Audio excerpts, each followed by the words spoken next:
It is a beautiful day here in Medellin, Colombia on a Thursday for vlog number 2, in which I think the basis of this vlog that I'm going to be talking about is going to kind of revolve around ChatGPT and the AI language models that are starting to come out here in 2023.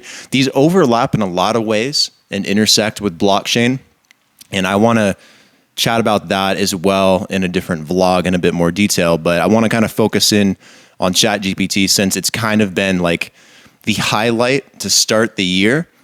And I think AI is really getting a lot of attention at the moment. But we have, I think, a little bit of a misconception on what these language models do and what they are, as well as what ChatGPT is. So I kind of want to break that down and cover it just a little bit further, as well as a recent TikTok video that I did talking about this stuff a little bit that got, I think, like 500,000 views on TikTok, with a lot of back and forth questions on, you know, what I said. Was it correct? Was it wrong? The story I gave, was there truth to it? Was it fictitious in some kind of way? So want to kind of unravel a few things. You guys are welcome to go check that out. It is at Zemp Capital on TikTok. Also did one recently on political bias with ChatGPT. So I'll cover a few of those things today. Just starting off with ChatGPT, I think what people don't understand is that ChatGPT was released by OpenAI for research purposes. Think of it kind of like a beta almost, where it's curating information responses from users to help grow its neural network.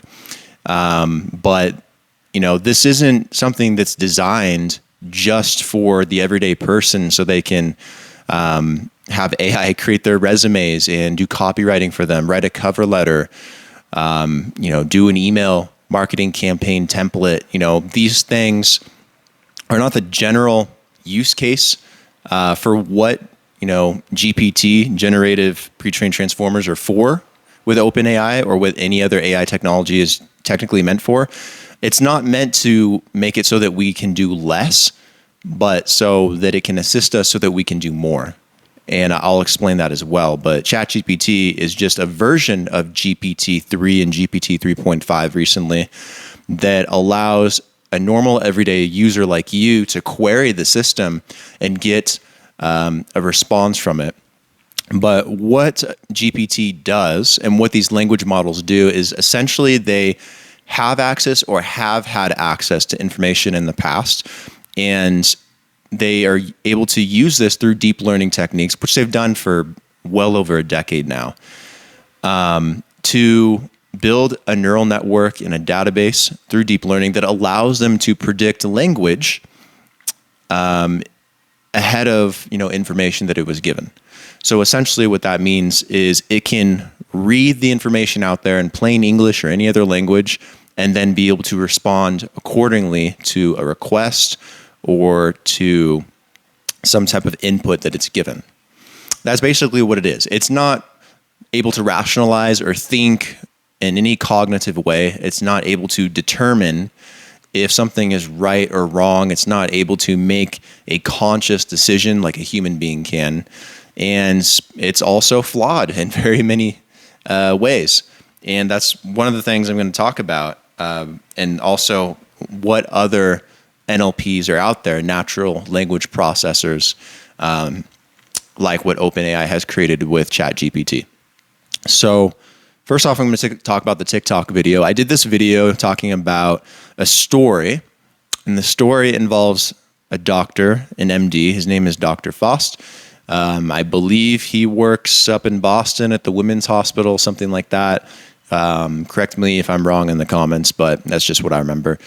In the story, which I talked about, he gave a fictitious patient and its symptoms to ChatGPT because he wanted to see, could ChatGPT really be used in the medical profession? And GPT is designed to help assist in the medical field, in the legal field, in government, in whatever it may be, to help, again, take the load off so that we can do more, not do less.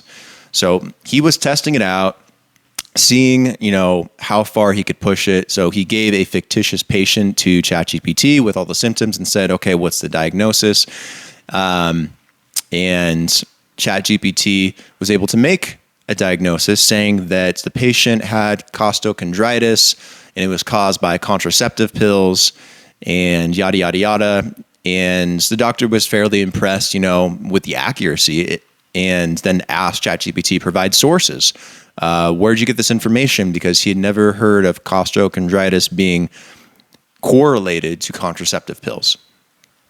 So ChatGPT then gave the doctor a bunch of sources and information, apparently, and then he looked it up and were able to conclude that they were wrong. They were made up and confabulated by ChatGPT. So what happened was ChatGPT accessed its database to form this diagnosis, but what it got wrong is it decided to take multiple different articles published out there in the medical community that it had access to prior to 2021, and it somehow was able to correlate in its own way that contraceptive pills could be related to costochondritis and to actually cause it, which makes that diagnosis wrong. So it's one of the things that was debated, saying that on TikTok, everyone wanted to say that costochondritis, since it was, the correct condition, it therefore was the correct diagnosis, when that's not true. I've learned this when I was in school studying neuroscience, which is the degree I graduated in. A diagnosis isn't just the condition, it's the nature of the condition. So if you were to say that costochondritis was caused by contraceptive pills, and you said, oh, well, then just stop taking the contraceptive pills and you're just going to get all better, you're not going to really help the patient. There's nothing that substantiates that in prior medical history. So that diagnosis is wrong. You need to be able to treat that condition, and to be able to treat it, you have to know the nature of the condition. So if they were to say, just don't take the contraceptive pills, the patient could either not get better at all, get worse, if anything, it just stays neutral. But you have to know the cause of the condition in order to help, fix it in a diagnosis. So that was one of them. And then the other is, ChatGPT isn't designed for the medical field.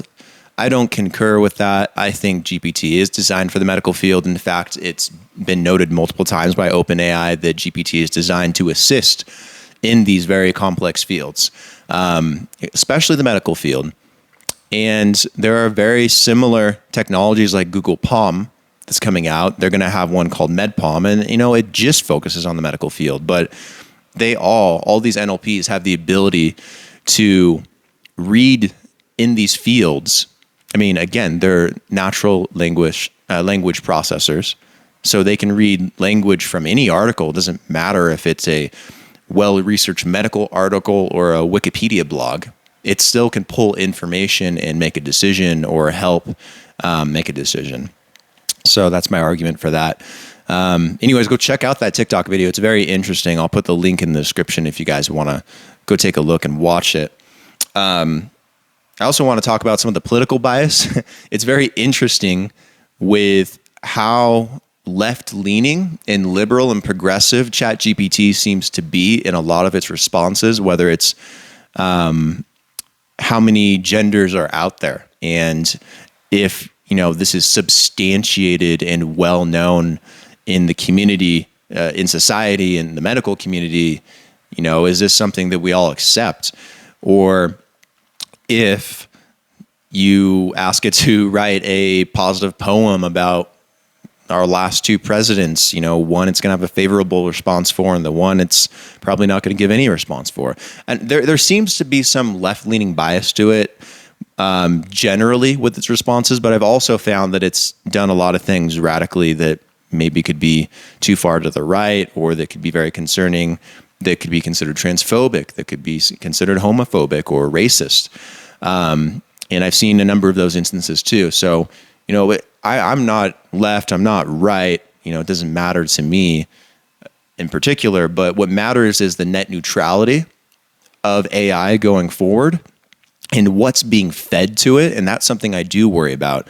I don't want to have language models, AIs, NLPs out there like ChatGPT, GPT-4, for example, in the future, or GPT-5, that do have a political bias, because at some point it's going to be used in the professional fields to make very important decisions. and assist in those decisions. And some of them are going to be very controversial. And you don't want it to have a bias. You don't want it to be programmed that way. And it is programmed that way. It's called RLHF, and OpenAI has admitted to this. It's called a reinforcement learning human feedback, where they take GPT and they tell it how to read the information, what to think of the information, how to categorize that information. And that's where the human bias gets plugged in. And that's something that is very, very concerning. We've seen even Elon, comment that this is concerning over Twitter. And he has had a huge vested interest in OpenAI for a long time as an advisor and someone overseeing the entire project. So that's something we need to really flesh out and figure out, how do we input all this information correctly without creating something that's biased in a negative way that could impact me or you or our lives altogether, our family or our kids or our friends, whatever it may be. We don't want that. And on top of that, there's going to be a lot of other AIs coming out this year. And some of them have been in the works for a long time. Some of them are brand new. For example, there's Megatron, which is by Microsoft, a collaboration between Microsoft and NVIDIA. That's supposed to be really cool. Google Palm, Google MedPalm. There's a few others. Chinchilla, Watson by IBM. Don't sleep on Watson. opt-iml by Meta, which I think might be one of the biggest ones if they get it right. I think they had to pull down one recently called like Galactica or something. Again, correct me if I'm wrong in the comments, but I think it's like Galactica. They had to pull it down for the same reasons, because it was being racist and biased, and it was creating confabulated sources and not referencing things correctly. Same thing that GPT is doing. This is more of a common problem, I think, that they need to figure out. But apparently opt-iml is supposed to be really, really good. So is Chinchilla. I think like per parameter, it's like more efficient. So, and plus, given Meta's history with Zuckerberg, Facebook's history, they seem to beat everyone for whatever reason. Facebook destroyed Vine and crushed Snapchat, acquired Instagram, Meta acquired Oculus, and now they've copied TikTok through Instagram and Facebook, and have done it pretty successfully with Reels. Why wouldn't they do the same here? I know that they're getting into the AI field, and there's no reason that they can't put out something that's equivalent or better to GPT with all the resources and money that Zuckerberg has. So don't be surprised if there's something that comes out that's, far superior or better than what we've seen with ChatGPT, or where GPT-4 will be when it comes out speculatively sometime in February. So it's been a very interesting time. It's been a very interesting year. I think 2023 is going to shape up to be the year of AI as it fully comes out and we're able to implement it in our daily lives in so many different ways. Again, there will be people that are just using it to be lazy and to do less in their lives. But there's also going to be a lot of people, a lot of companies and organizations that use AI so that they can be efficient and they can do more. And I think that's going to be the key with all this stuff. And I think, and again, I want to talk about this on another vlog about the intersection between AI and blockchain. We had a fantastic episode with Audio Locks back in December that you should go check out as well. And AI is going to help make blockchain more secure, even more efficient than before, help facilitate transactions and fees, and especially in areas like supply chain and product tracking and verification, anti-counterfeiting.